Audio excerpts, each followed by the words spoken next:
Buongiorno, I am Niccolò Machiavelli, and welcome to the Afterword. Today, I am going to rank the men and women who currently wield power in your world, and I will begin by disappointing most of you. I will not rank them by your metrics. I will not rank them by popularity, because popularity is a fickle wind that blows a ship onto the rocks as often as it fills its sails. I will not rank them by goodness, because a good man who tries to be good in all his dealings will inevitably be ruined among so many who are not good. Goodness in a prince is a pleasant decoration, but it is not the foundation. No, I will rank them by the only standard that has ever truly mattered. From the fall of Rome to the squabbles of my own Florence to this very moment. Power, the skill of acquiring it, the cunning to retain it, and the audacity to use it. Some of you will be offended by my conclusions. Good. Offense is the tax the truth levies on comfort. I will also tell you that my number one choice demonstrates what I have long known, that being feared is a far more durable foundation for rule than being loved. Stay for that. I have been dead for 500 years, a quiet observer for my particular exile, and I confess I have not found a single ruler in your century who would survive a week in mine. They are, for the most part, a collection of timid managers, elected mediocrities, and fortunate heirs. But a list must be made, so let us begin. In 10th place, I put Emmanuel Macron of France, a man with a 15% approval rating. Even the most hated of the Medici had more friends than that. He gives stirring speeches across Europe about its destiny, and Europe, it seems, covers its ears and goes back to sleep. He is a prince who has fatally confused eloquence with strength, and the adoring eye of the camera with the sharp point of a sword. In my time, a ruler this despised by his own people would already be facing a conspiracy or a dagger in a dark alley. In your time, he is merely irrelevant, which for a man of his profound vanity may be a crueler fate. He will leave office soon. History will not linger on his name. In 9th place, Friedrich Merz of Germany. He won a great victory, I am told, yet he arrived in office already weak. This is the worst kind of triumph. A prince must enter his new state with momentum, with the aura of inevitability.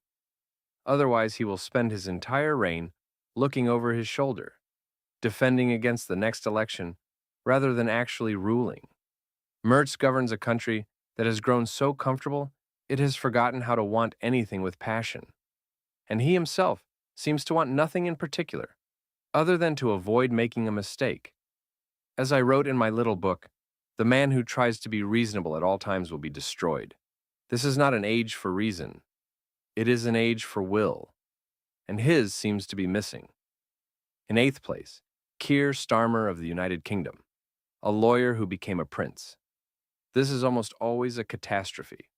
Law is the art of constraint, of what one cannot do. Ruling is the art of the exception, of what one must do, regardless of law or custom, for the security of the state. He governs a kingdom that cannot decide if it is a major power or a museum of its own past. His approval, once so high, has collapsed.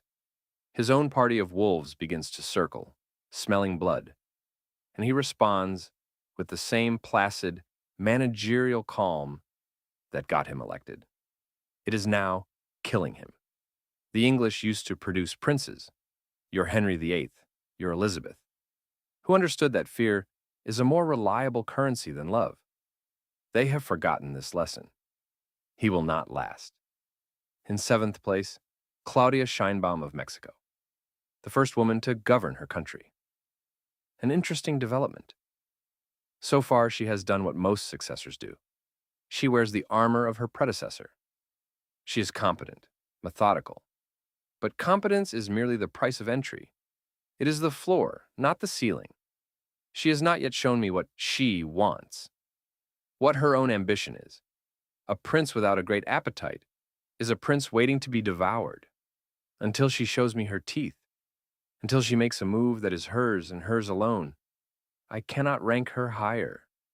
The world is watching to see if she is her own woman, or merely a caretaker for another man's legacy.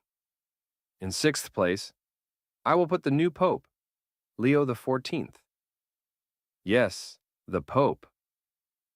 I have always respected the papacy, not for its faith, but for its longevity. It is the oldest continuously functioning principality in the West. Any institution that survives for 2,000 years, through schism and war, and the Borgias themselves, has mastered the art of power. This new pope is playing a subtle game. He meets with all sides. He positions himself as a broker of peace in your endless, messy wars. This is the move of a man who understands that soft power can outlast hard power. A prince who cannot raise an army can still move a continent with an idea. He is new, and newness is always fragile. But watch him. He may yet prove more consequential than the men with the bomber aircraft. For now, sixth. In fifth place, Sanai Takechi of Japan. Another woman in a land of ancient traditions. She inherits a nation that has spent 3 decades in a polite economic coma and is now being shaken awake by a very large, very hungry Chinese neighbor. In her first days, she has done what a new prince must do. She has appeared decisive even before her plans are fully formed. The appearance of strength generates the reality of it. Allies are reassured and flock to you. Enemies hesitate. It is a performance, yes, but all rule begins as performance. She is playing the part of a strong prince well. Whether she has the virtu to match the costume, we shall soon see. In fourth place, Donald Trump of the United States. Ah, I know.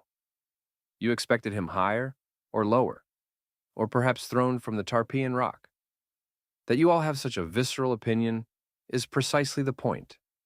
The man has constructed a political reality where you are all forced to react to him. This, in itself, is a form of dominion. He has achieved what almost no one in your fragile democracies ever does. He has returned to power after being cast out. He has bent a great political party into a single, sharpened instrument of his own will. These are not small things. A man like Castruccio Castracani would recognize the raw energy. But he is fourth and not first, because he confuses spectacle with strategy. He believes the battle is won if everyone is talking about him. A true prince knows the value of silence, of moving in the shadows when it serves him. Trump is a battering ram. Battering rams are useful for breaking down gates, but you cannot use one to perform the delicate surgery that the state sometimes requires. In third place, Narendra Modi of India. An astonishing 71% approval. He is the most popular major leader on earth. He has done what almost no ruler in a diverse state manages. He has made a vast, fractured, argumentative country feel like a single, cohesive project. He has aligned the great forces of a state, the merchants, the soldiers, and the priests, all behind his own banner. My old patron, Lorenzo de' Medici, would recognize the method instantly. He has given his people a story about themselves, and he is the protagonist. The danger for him, as for all princes with long reigns, is that he will begin to believe his own myth. His court will become an echo chamber, filtering out bad news until it is too late. He is third because he has built a state that feels solid, something that may outlast him. He is not higher because time is now the enemy of all old men, even princes. In second place, Xi Jinping of China. He rules more human beings than any man in the history of the world, and he does so with a stillness that the loud men of the West mistake for weakness. He does not rage on your social media. He does not perform for the crowd. He builds. Ports in Africa, roads across Asia, new warships for his navy, alliances in places your news cameras do not look. He has eliminated his rivals so completely that there are no longer any rivals to eliminate. This is either the pinnacle of control or the most dangerous position a prince can be in. For a court without internal struggle is a court that no longer produces men of ability. He is second, because his project is the grandest and most ambitious on the planet. He is not first, because his ambition has finally collided with reality. A prince who ignores the laws of economics, who believes he can command the market like a legion, will eventually find that his merchants have empty purses. And a prince who cannot keep his merchants rich will one day find them in the streets with torches. And now, in first place, I will explain, and it will be unpopular, but I am dead, and your opinions trouble me less than they trouble you. Vladimir Putin of Russia. He has ruled in one office or another for a quarter of a century. He inherited a corpse of a superpower and has kept it at the world's table by will and by violence. He has survived sanctions designed to shatter his economy, a war that was supposed to be his undoing, a public that was supposed to rise up, and an elite that was promised riches if they would only defect. None of it happened. He has held on. He understands what your gentle modern leaders have forgotten, that power is not granted by polls or parliaments or the approval of foreign newspapers. Power is seized, and it is held by men who are willing to do what is necessary. He understands that fear is a more reliable bond than love. You do not have to like the man who rules you, but if you fear him, you will obey. He has been feared consistently, and so he has endured. His country is poorer for it. His people are less free. But the country is still his. By the single brutal metric I established at the start, the acquisition and retention of power against all odds, no one else on this list comes close. I do not admire him. Admiration is a feeling, and feelings are useless in analysis. I do not need to admire him. I simply rank him first. That is the list. Now, here is the harder truth, which I will leave you with. None of these rulers are great, not a single one. I have walked the halls of power with men who schemed with Cesare Borgia.